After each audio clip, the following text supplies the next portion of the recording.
All right, from broken billing to flooding frustrations with widespread flooding and failing infrastructure fresh on our minds. WDSU Investigates is working to get you answers and some solutions straight from the Sewerage and Water Board. WDSU investigator Cassie Sherm met exclusively with a top leader, admitting that the situation, Cassie, he said it's dire. That's right. You know, a lot of good information that we learned from that interview. In fact, I was able to look at a map, and on the map there's pipes that are red that show more than 100 years old for some of these pipes. And he tells me if we don't replace all of them in the next 20 years, we're going to have even more problems coming our way, and it could be catastrophic.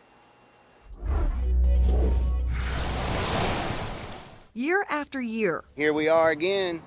It's like a water park around here. Drainage issues. Streets just flood all over the place. Sinkholes. You could walk out your front door and down the hole. And busted pipes plague the city of New Orleans. I guess old pipes, just like old people. You don't know when they'll go. And many residents are fed up. It's very frustrating to live here in New Orleans at this time. Do you think this is acceptable for the city of New Orleans? This city does need and deserve better attention, and it should. Ghassan Karban is the executive director of the Sewage and Water Board of New Orleans. He says it's the age of the pipes that has the agency trying to keep their head above water. So we have 1,600 miles of those throughout the city, and half of that population, so 800 miles of our distribution mains, are 80 years or older, exceeding their service life. 30% of those are 100 years or old.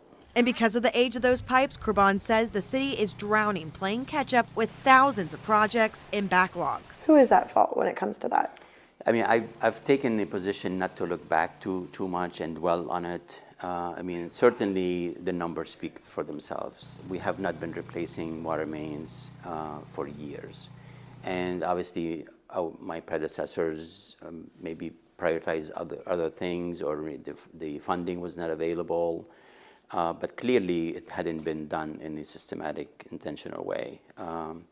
It was just left alone, and we spend a lot of money and a lot of effort on a daily basis making repairs to those mains, which impacts the quality of life of our residents. Taking a look at this map of all pipes across the city, WDSU looked at where the oldest and newest pipes are laid out. On this map, red means the pipes were built in 1900 to 1912, orange 1920 to 1939, yellow 1940 to 1959, green 1960 to 1979, and dark green is the most recent from 2000 to 2021. New Orleans East and Lakeshore have some of the newer pipes, dating a little older than 45 years, while uptown and around Audubon Park, you can see it's all red. Looking at those pipes, they're more than 100 years old. Now the department is racing against the clock to replace those pipes. Now, this is one of the projects on South Claiborne where they're redoing the entire pipeline. Now, crews here are telling me that the old pipe was so old that when they started working on it, it started to fall apart and disintegrate. That's why they're laying down hundreds of feet of this new pipe here that will go underground. And neighbors in the area tell me they're hoping it will help with the flooding after dealing with this for more than a year.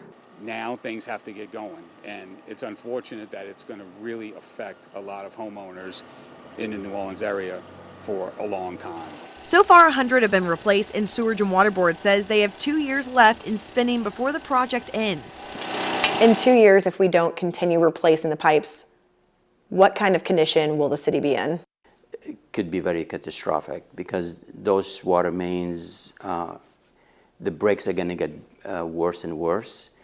And you know, when we talk about a distribution system, it's not just the mains, it's also the valves that operate and kind of help us isolate a break when that happens. If these valves don't work, that main could be indefinite. It could take on days before we're able to isolate it. It would take nearly 20 years to replace the older pipes, costing up to $80 million every year.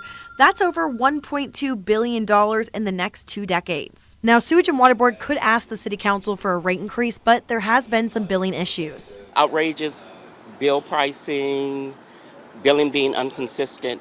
The bill right after this, $1,500. Issue has been lingering since November of 2016. For the past 6 months, Councilmember Joe Giarrusso says he's received over 100 complaints of billing issues just in his district that covers Lakeview and parts of Gentilly, Uptown, and Mid-City. He says that needs to be addressed before the city will consider giving more funds. Well, it has to be the first priority, and we've been saying this for such a long time. That's why Sewage and Water Board says they're focusing on the meters. We're moving from the need to manually read 140,000 meters on monthly basis to swapping or replacing every single meter in the city with an automated or smart meter that allow us to receive a signal on regular basis of the consumption of that particular meter. Corbin says they have installed 3,000 smart meters, and in the next 2 years, they're going to replace 137,000.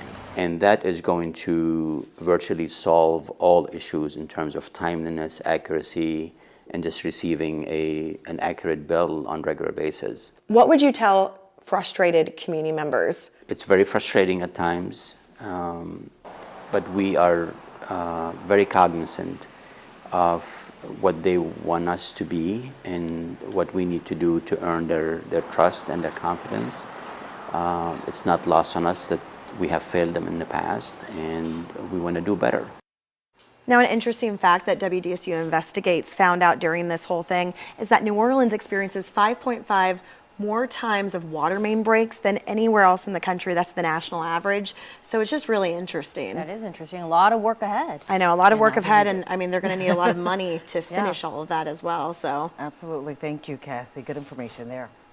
All right, time is now 6:19. Let's get a quick check of the forecast with meteorologist Devin Lucy. Well, after that from Cassie, we don't want any heavy rain coming our way anytime soon, but we have rain. Good thing it's not inundating heavy rain. Pretty typical day today. Hope you enjoyed it here. If you're